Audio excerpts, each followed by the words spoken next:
الحمد لله رب العالمين والصلاة والسلام على أشرف الأنبياء والمرسلين نبينا محمد وعلى آله وصحبه أجمعين أما بعد আমার প্রাণপ্রিয় ভাই ও বোনেরা, আজকে আমি আপনাদেরকে এই ভূমির এক নির্মমতা সম্পর্কে সতর্ক করতে চাই। ভারতের সামরিক বিশ্লেষকদের দলিল দস্তাবেজ ও ভিডিও দেখলে একটা কথা বারবার সামনে আসে, বাংলাদেশের রংপুর ডিভিশন তাদের কৌশলগত টার্গেট। কিন্তু কেন? কারণটা ভারতের নিজেরই দুর্বলতা। শিলিগুড়ি করিডোর, যাকে বলা হয় চিকেন নেক, মাত্র 22 কিলোমিটার প্রশস্ত এই সরু ভূখণ্ডই ভারতের মূলভূমির সাথে তার উত্তর পূর্বাঞ্চলের 7 রাজ্যকে জুড়ে রেখেছে।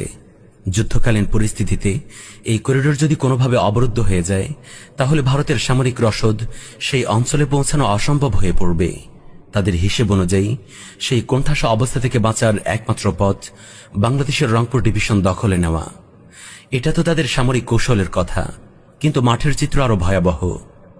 আগস্ট বিপ্লবের পর থেকে রংপুরে একের পর এক বিশাল সমাবেশ হয়েছে। সারা দেশ থেকে হিন্দু জনগোষ্ঠীকে বিশেষভাবে এই স্ট্র্যাটেজিক অঞ্চলে পুনর্বাসন করা হচ্ছে বলে তথ্য আসছে। আর সেই ধারাবাহিকতায় রংপুর বিভাগের গাইবান্ধা জেলার পলাশবাড়িতে নির্মিত হচ্ছে এক বিশাল রামমূর্তি ও কৃষ্ণমূর্তি। এই একই পলাশবাড়িতে হয়েছে গীতা মহোৎসব, সেখানে এসেছে ভারতীয় কূটনীতিক। একটু ভাবুন, বাংলাদেশের হিন্দু সম্প্রদায় তাদের ধর্মীয় অনুষ্ঠান করবে, এটা তাদের সাংবিধানিক অধিকার হতে পারে। কিন্তু প্রশ্ন হল, একটি বিদেশি রাষ্ট্রের কূটনৈতিক প্রতিনিধি কেন সেখানে উপস্থিত হচ্ছে? কোন সম্পর্কে সে আসছে? কোন স্বার্থে এই উপস্থিতি? এবার একটু ভূগোলের দিকে চোখ ফেরানো যাক।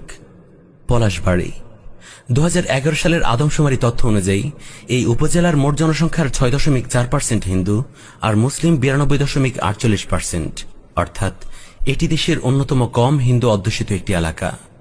তাহলে এই বিশেষ জায়গাটিকেই কেন বারবার বেছে নেওয়া হচ্ছে? কারণ একটাই, এই জায়গার ভৌগোলিক অবস্থান অত্যন্ত স্পর্শকাতর। এটি ঠিক সেই কৌশলগত রেখায় অবস্থিত যে রেখা বরাবর রংপুর ডিভিশনকে বাংলাদেশের মূল ভূখণ্ড থেকে বিচ্ছিন্ন করা সম্ভব। ভারতীয় সামরিক পরিকল্পনায় রংপুর দখলের যে লাইন নির্ধারিত, ঠিক সেই লাইনেই এই বিশাল মূর্তি স্থাপন করা হয়েছে।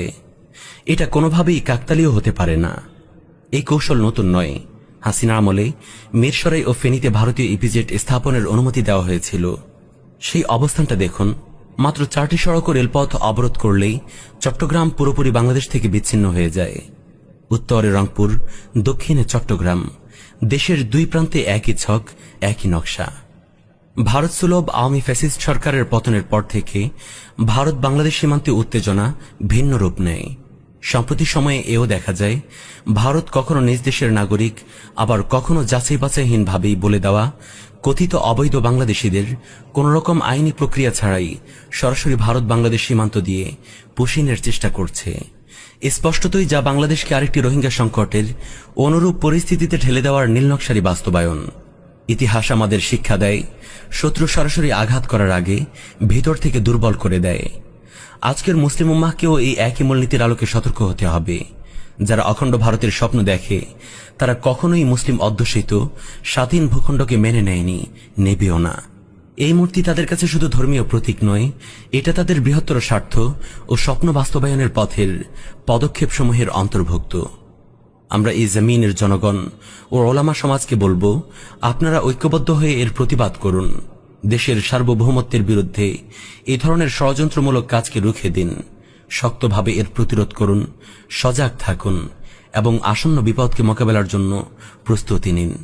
আল্লাহ তাআলা বলেছেন, ওয়াআইদ্দু লাহুম মাসতাতা'তুম মিন কুওয়াহ ওয়া মির রিবাতিল খাইল তুরহিবুনা বিহি আদুওয়াল্লাহি ওয়া আদুওয়াকুম। আর তোমরা তাদের বিরুদ্ধে যথাসাধ্য শক্তি ও অশ্ববাহিনী প্রস্তুত রাখবে, যাতে তোমরা আল্লাহর শত্রু এবং তোমাদের শত্রুদেরকে ভীত সন্ত্রস্ত করতে পারো। শক্তি প্রস্তুত রাখার প্রথম শর্ত হল চোখ কান খোলা রাখা, সতর্ক থাকা, সত্য বলা। আজ যদি আমরা নীরব থাকি, আগামীকাল হয়তো কথা বলার ভূমিটুকুও থাকবে না। আর আজ যদি আমরা বসে থাকি, কাল ন্যূনতম প্রতিরোধটুকুও করতে পারবো না। আল্লাহ আজ্জা ওয়া জাল এই জমিনকে সমস্ত ষড়যন্ত্র থেকে হেফাজতে রাখুন। ন্যায় ও ইনসাফ ভিত্তিক শরিয়াহ শাসনের ছায়াতলে ফিরিয়ে আনুন। আমিন ইয়া রাব্বাল আলামিন।